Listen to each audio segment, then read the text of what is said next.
Shalom, Israel. Today's readings is going to come out of a book called Mysteries of the Bible. I'm trying to see if you can see the print on the top of the book there, but that's where the print is coming from, the reading's coming from. And I just want to go to a section called Trial by Fire. It is speaking on Elijah's challenges with the prophets of Baal. And we know that that was a mighty story there. And so I'll read from the top. It says, Elijah bursts across the pages of Scripture like a lightning flash. In the midst of the description of the reign of Ahab, king of Israel, without a word of introduction or explanation, the reader is suddenly confronted with a prophet who in the name of Yahweh turns off the fountains of heaven and proclaims a drought. Now Elijah the Tishbite of Tishbe in Gilead said to Ahab, As Yahweh thy Elohim of Yasharallah lives, before whom I stand, there shall be neither dew nor rain these years except by my word. Found in 1 Kings chapter 17, verse 1. The sheer brashness of the last phrase, except by my word, marks out for us the character of this man. We learn nothing of his childhood, of his ancestry, of his religious experiences, of how he came to be a prophet of Yahweh. Still, with his first words, he is shown to be a man of conflict and confidence, one who speaks for Yahweh, intent on renewing the vitality of his covenant with his people, and intent on punishing their betrayal. Elijah's name means Yahweh is Elohim, and his life was a continual struggle to strengthen the worship of Yahweh in Yasharallah against the encroaching presence of the Canaanite god Baal. Elijah came from Tishbe in Gilead, an area east of Jordan where the Canaanite culture had never been strong. The worship of Yahweh evidently maintained an exclusive, uncompromising character there. But when Elijah crossed into the northern kingdom of Yasharallah, west of the Jordan, he came into a very different world. In Israel, King Ahab ruled as the second in power, a powerful dynasty established by Father Omri. Ahab was at least a nominal worshiper of Yahweh and gave names to three of his children, incorporating the divine name Uzziah, Jehoram, and Athaliah.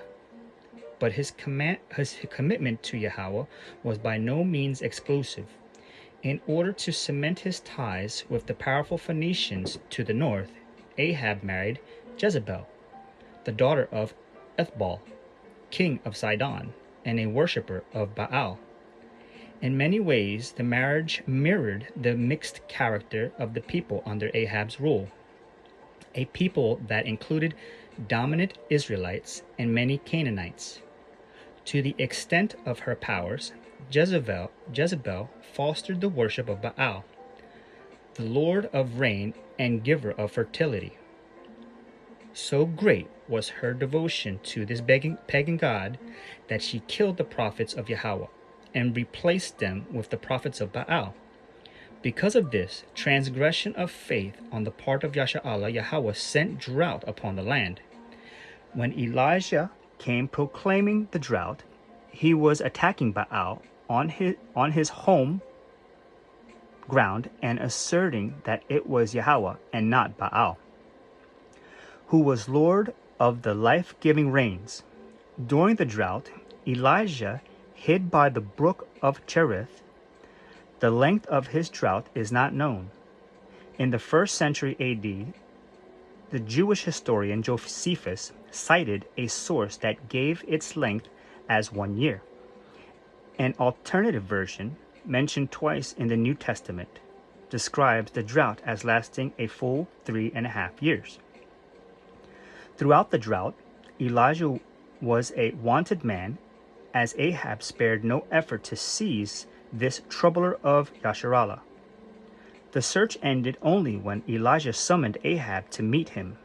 Elijah charged that it was Ahab and his worship of Baal that had troubled Yasharallah, and he challenged Ahab to set up a contest between the prophets of the two gods before all Yasharallah on Mount Carmel. The purpose of Elijah's life was brought to its zenith in the confrontation that the first book of Kings describes between the lone prophet of Yahweh and the 450 prophets of Baal and the 400 prophets of the goddess Ashereth. With uncompromising clarity, Elijah asserted the total incompatibility of the worship of Baal and Yahweh. How long will you go limping with two different opinions? If Yahweh thy Elohim, follow him, but if Baal, then follow him. And the people did not answer him a word. The silence of the people probably indicates that in their mixed society, they were not accustomed to think in terms of such an exclusive choice, but they agreed to the dramatic contest by fire that Elijah set before them. Two sacrifices were to be prepared, one for Baal, one for Yahweh. The prophets of each were to pray, and the Elohim who answers by fire, he is the Elohim. Finally, a clear demonstration of the divine would be available. They could choose not on the basis of ancient myth or stories of past generations, but by an obvious and present verification of divinity. The drama that ensued is laid before the reader in arresting detail. With confident generosity, Elijah allowed his opponents to choose their sacrificial offering and go first. He did not hurry them, but allowed hour after hour for them to raise their chorus of voices to Baal. The prophets in desperation cried, "O Baal, answer us," and waited for a response. But there was no voice, and no one answered. Found in 1 Kings chapter 18, verse 26. After a morning of such cries, Elijah mockingly suggests that perhaps their God was lost in thought, or on a journey, or asleep. As the afternoon passed, the scene became even more frenzied, as Baal's prophets lacerated themselves with knives in the entranced fervor of their prayers. Still, the narrators emphasized, no one answered, no one heeded. Found in 1 Kings chapter 18, verse 26. As evening drew near, Yahweh's prophets finally summoned the people to him, and the scene shifts from frenzy to a scene of calm and absolute confidence. Elijah restored tradition by rebuilding an old altar using 12 stones to symbolize the 12 tribes. The wood was laid in order and the sacrificial bull properly butchered. Then, in his confidence, Elijah made it possible for any ordinary altar fire to burn the sacrifice. The offering, the wood, and the altar were thrice drenched with water. The moment of truth had arrived. At the time for the sacrifice, the prophet offered a brief prayer. No raving and no self-mutilation were needed. He called on Yahweh, Elohim of Abraham, Isaac, and Israel, to answer, that his people may know that thou, O Yahweh, thy Elohim, and that thou hast turned their hearts back. Found in 1 Kings chapter 18 and 37. Instantly, Carmel was illuminated with consuming fire. The offering was gone, the wood was burnt up, even the stones of the water had been consumed. Perhaps the people had thought that they were going to choose between deities, but the narrators want to show that in fact it was Yahweh alone who chose. He turned their hearts back, and they could only respond, Yahweh, he is Yahweh, and Yahweh, he is Yahweh. Our God is our God. Found in 1 Kings chapter 18 and 39. For the prophets of Baal, the day was far more than an embarrassment. Elijah immediately sentenced the false prophets to death, as the law prescribed in the book of Exodus. With the help of the people, and evidently without interference from Ahab, Hundreds were summarily executed. With this complete victory in the battle against Baal, the god of storms, Elijah immediately predicted the end of the drought. Yahweh would now give the rain, and the crisis that had brought on this contest of gods would be at an end. So total and glorious was Elijah's triumph that one might think that the narrators intended to portray the complete extinction of the worship of Baal.